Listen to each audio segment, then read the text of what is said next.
big factor there was the blocking of CSB. In the first set, sasabihin ko na nga sana, you know, the tall line, CSB has a tall lineup, but they're not able to take advantage of that lineup. Parang hindi sila masyadong nagpo-block at hindi nila nagagamit nga, no, for the spikes, for the kills. Pero ito, on that second set, at least yung sa blocking department, na-improve na sila. In fact, they had 18 attempts and 4 of which resulted to a point for CSB as compared to UP's only 8 attempts and which resulted to only 1 point. Alam mo, iba talaga, coach, pag yung meron kang first line of defense, which is the blocking. At kung ganito kalalaki ang mga players mo, dapat na lagi nilang i-block para at least there's a chance of at least slowing the ball down or even getting a point. What about yung bunot ni Coach Telma Barina sa kanyang bench that resulted into the Blazers able to turn that second set around in their favor? Right, and by the time na she sends in her regular first 6 players, nag-iba na yung complexion ng utak. Nakabalik Ganun na. naman talaga. Yes, sometimes the perspective from just watching the game helps you when you get back in the flow of the game. At ito, UP benefiting from that service error of St. Benil and Ruby De Leon, who had a lot of errors in set number 2. Ngayon, mamumunuan na naman ang Lady Maroons. She commits a service error. She's trying really hard. Yeah, too much. She risked it too much. It was a low throw coming from the service. Ganun katulis yung kanyang intention. Here, Remulla serving for the first time here in set number 3. Barcelona, they're attacking for UP. Smart play again from Maureen Penetrante. Ito na yung difference sa blocking na pinupunto mo kanina. UP's blockers are a little short compared to the defensive blockers ng St. Benil. Down the line for Ivy Remulla.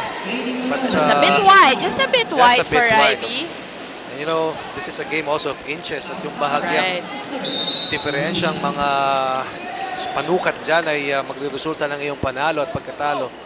UP serving here down by 1 point here in set number 3. 2 serving 3. Isada to Ramos. De Leon with an easy over. Penetrante to Aguero. Penetrante once again. Montero. Remulla will be ready for that ball. Look at the defense of both squads. Aguero. Velez. Oh! Castaneda not too ready for that hit. Walang elevation. Minsan yan ang mahirap pag masyadong magaling ang setter mo. Nafe-fake yung ka-teammate. Totoo Di ba? yun. Kasi like Ruby De Leon, when she sets, hindi mo alam. Yun ang essence ng Pero 1 week pa lang sila setter, nag-ensayo. Kanina, sabi nga ni Denise Tan sa kanyang report, yun ang concern ni Coach Ronald Dulay. A week's preparation because he just took over the team of the Lady Maroons just a week ago. But here, Lady Blazers once again. Defensive mindset. Oh! And Barcelona and Ruby De Leon, not enough commitment on the part of Barcelona. At medyo low din naman yung pagkakaset na yun ni Ruby. Yan ang hindi pa magkakilala. Oo, kumbaga sa cellphone. Chummy pa lang sila. Lost connection.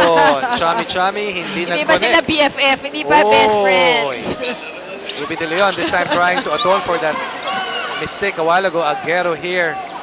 Setting up Penetrante and once again. And again, Penetrante doing her thing. Another smart play using the blockers of UP. Correct. Coach Ronnie. Pangalawa na yan. Back-to-back points from Penetrante. Parehong from the same play. In this combination of Velez, Ivy Remulla and Penetrante has spelled headaches here for the Lady Great Wall of Maroons. China. Great walls of China near Velez. Aguero with the dump. Montero attacking here for UP. Remulla once again, always so quick to react. Finally, smart UP scoring. Coming from Montero. Hindi kalakihan pero napaka-utak maglaro. When she sees the blockers in front of her, she just go for the swipe or they'll just talagang gagamitin niya for the point. These are the youngsters that we see here, fresh talents. Entry here in the Shakey's V-League makes this tournament more interesting for our followers. And Montero once again outsmarting the 2 blockers, Aguero and Velez off St. Benil here, Moss. And that's what you want to see, Coach. Yan. Somebody like Montero na alam niya may deficit sa height. Correct. But will use each and every other skill, will push herself to the limit And played this well. And yung cerebral na pinupoint out Yes. mo, being heady and cerebral. Thinking players are very much search and Import needed by kasi yan coaches. eh. Oo. Hindi Totoo. nabibili sa tindahan ni Aling Nena. At hindi rin na ituturo yan. Right. At penetrante is showing us that she is a major force here today for St. Benilde. And Montero.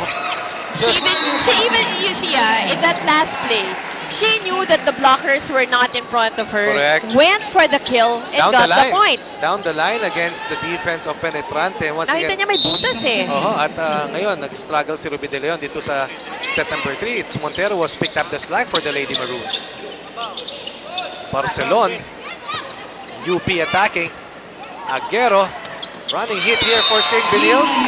Down the line. What a beautiful hit there coming from St. Benilde. At lamang sila ng 3 puntos sa ating unang technical timeout.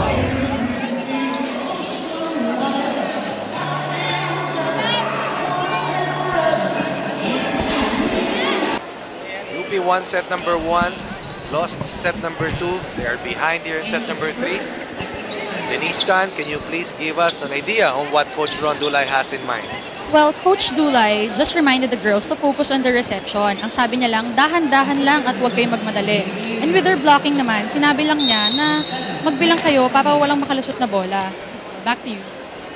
Boss? Well, just a few pointers. Alam mo, minsan may coaches na ganyan because you do everything in practice.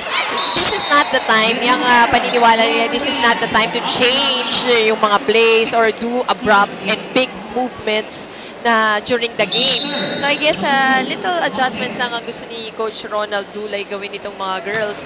Kumbaga parang very basic nga yung sinasabi niya.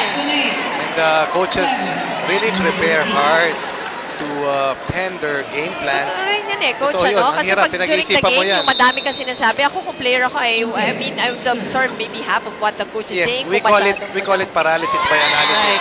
If too much input comes from the coach, may tinatawag tayong overcoaching. Right. Sometimes players, when they just think, they overthink during the course of the game, they freeze. At ayaw mong Mas mangyari lalong yun. hindi mangyayari Wala. gusto mo. Oo, minsan, in layman's terms, matatanga yung mga players mo if you put too much pressure on them. At eto, UP nakahabol na, although they commit an error there. But eto, hindi natin pwedeng kalimutan ang shakies because if it's fun and family pizza, it's got to be shakies. Kimada now enters the court for CSB.